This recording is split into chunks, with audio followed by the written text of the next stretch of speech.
Hello everyone, welcome back to Steadfast Skill Assessment Academy. In this video, we're going to practice IELTS Academic Writing Test. Let's start with task 1. Now, look at the question. The chart below shows the percentage of energy produced from different sources in a country between 1990 and 2020.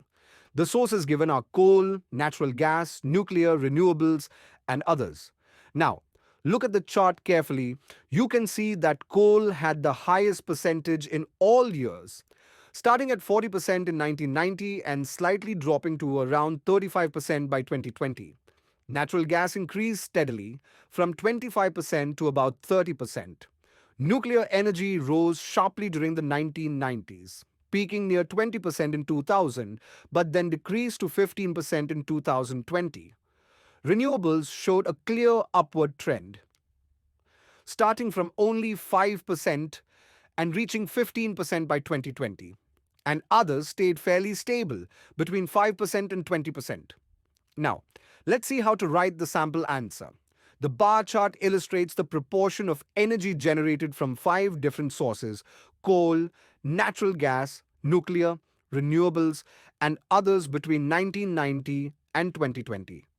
Overall, coal remained the dominant source throughout the period, although its share decreased slightly, while natural gas and renewables experienced gradual increases.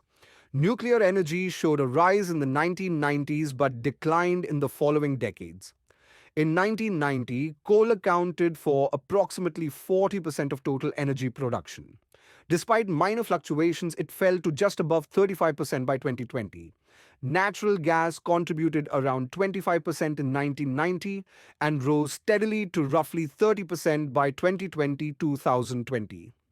By contrast, nuclear energy increased significantly in the 1990s, peaking at nearly 20% in 2000, before gradually declining to about 15% in 2020. Renewables, which initially accounted for only 5%, grew steadily to around 15% over the 30-year period. The remaining energy sources, grouped as others, maintained a relatively stable contribution of about 5 to 10% throughout the period.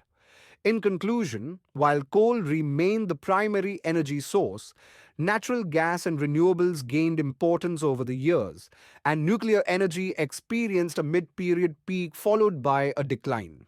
Now, let's look at task 2. And the question is, some people believe that modern technology, such as computers and mobile phones, has a negative impact on young people's reading habits. Others think technology improves access to information and encourages learning. Let's start with the first view. Some people believe that technology has a negative effect. Now, look, when young people spend more time on social media, online games, or videos, they have less time for reading books or newspapers. Also, reading on small mobile screens can reduce focus and concentration compared to printed materials. Now let's see the sample answer. In recent years, the influence of modern technology on young people's reading habits has been a subject of debate. Some argue that devices such as computers and mobile phones negatively affect reading skills, while others believe that technology provides greater access to information and fosters learning. On the one hand, opponents suggest that digital devices distract young people from traditional reading. Social media, online games, and video streaming often consume significant amounts of time, leaving little room for reading books or newspapers. Furthermore, reading on small screens can reduce concentration and comprehension compared to reading printed materials. On the other hand, proponents claim that technology enhances access to a vast range of information.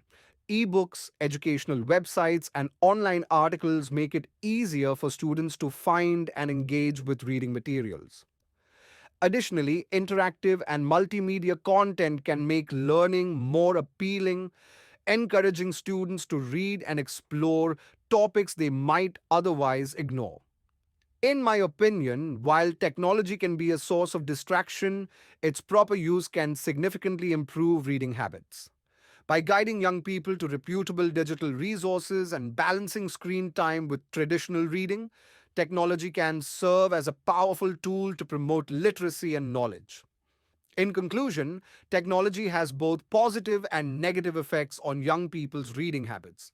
But with careful management, its advantages can outweigh the drawbacks. So that's the complete explanation for IELTS writing test, both task 1 and task 2. If you found this video helpful, don't forget to like, share, and subscribe to Steadfast Skill Assessment Academy for more IELTS practice.